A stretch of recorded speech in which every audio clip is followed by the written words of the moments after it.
Salut, c'est Trado, content de vous retrouver pour la mise à jour de l'analyse technique de l'or et de l'argent libellés en euros et en dollars.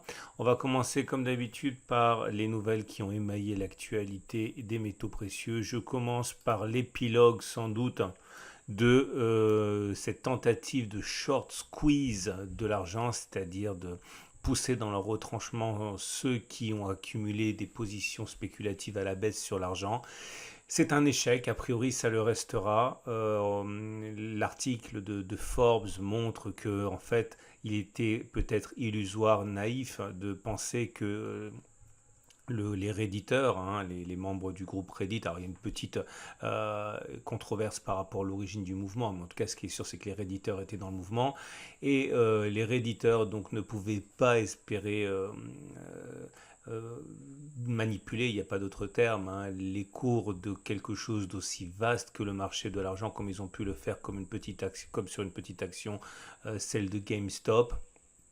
Et ça sera sans doute l'épilogue de cette tentative, selon les analystes les mieux informés. Et deuxième information qui nous amène sur le terrain de l'or, information selon laquelle, eh bien, au dernier des comptes, hein, la production d'or, pardon, a reculé en 2020, notamment à cause des contraintes liées au Covid. Alors, c'est parti pour un analyse technique de l'or. Comme on peut le voir, tempête dans un verre d'eau finalement, hein. Il n'y a pas eu sur l'or aucune implication que ce soit par rapport à ce qui s'est passé sur l'argent. L'or est toujours en tendance de fond qui est neutre, on va dire, hein, puisqu'on est en dessous de la M50 qui monte. La M20 par contre est descendante, donc la tendance de plus court terme est toujours baissière. La zone d'accumulation rationnelle est 1477, 1492. Quand on regarde l'analyse technique de plus court terme avec les données journalières, on constate la même faiblesse actuelle, hein, puisque les cours sont en dessous de la M20 qui descend et en dessous de la M50 qui descend également. En ce qui concerne l'or, mais libellé en dollars, c'est la même chose, hein. Il n'y a pas de folie sur le marché de l'or, avec toujours une atonie. Attention, la tendance de fond est haussière, puisqu'on est au-dessus de la moyenne mobile à 50 semaines qui monte, mais par contre la tendance de plus court terme sur cette unité hebdomadaire est toujours baissière. On est en dessous de la M20 qui descend, c'est confirmé par le marché en données journalières avec des cours sous la M20 qui descend, sous la M50 qui descend, donc une tendance de court terme marquée par une tendance générale et une tendance de fond qui est baissière, zone d'accumulation rationnelle à 1748, 1765, zone sur laquelle on a rebondi très facilement la dernière fois qu'on a sollicité ce support. On regarde ce qui se passe, c'est mon partenaire au coffre.com. Et concernant l'or, vous pouvez toujours vous procurer comme d'habitude de l'or au gramme. Alors si vous procurez de l'or au gramme, c'est ce qu'il y a de plus cher à cause des manipulations, etc. Mais en tout cas, avec une prime de 19% par rapport au prix du métal, vous pouvez vous procurer 1 gramme d'or à 58,41 €. Si vous voulez davantage vous procurer du classicisme, eh bien vous pouvez avoir une pièce de Napoléon 20 francs, la plus connue en France. Et cette pièce de 20 francs est actuellement disponible à 312 € en précommande, avec une prime qui n'est plus que de 9,5%.